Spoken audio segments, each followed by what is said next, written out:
Alam nyo ba na ang gulay na pinandidirihan ng marami dahil sa pait nito ay maaaring maging sagot sa mga karaniwang problema sa kalusugan? Oo, ang simpleng ampalaya ay hindi lang panggisa. Ito pala ay may taglay na mga benepisyong hindi mo aakalaing kayang ibigay ng isang gulay.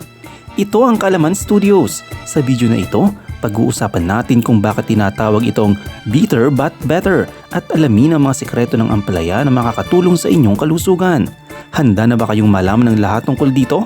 Pero bago ang lahat, i-like at mag-subscribe at i-share ninyo din ang video na ito para mas marami pa tayong health videos para sa inyo.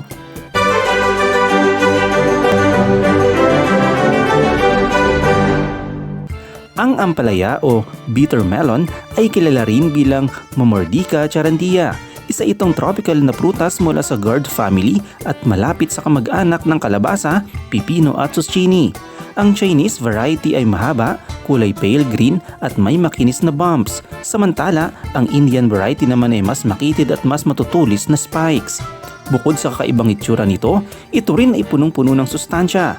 Alam nyo ba na sa bawat 100 grams ng ampalaya, makakakuha tayo ng vitamin C, 99% ng daily value, vitamin A, 44% ng daily value, folate, 17% ng daily value at potassium, zinc at iron.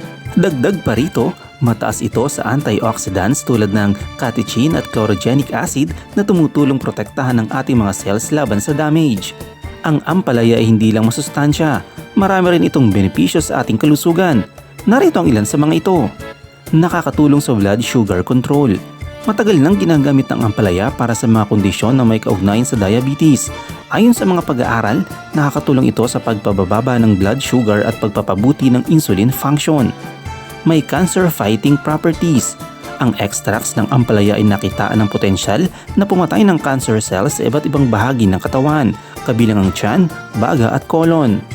Nakakabawas ng kolesterol.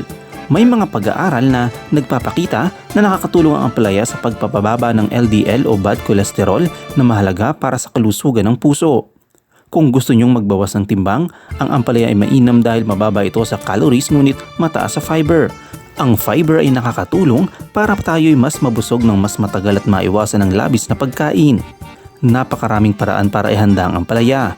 Pwede itong gawing juice kasamang iba pang prutas at gulay.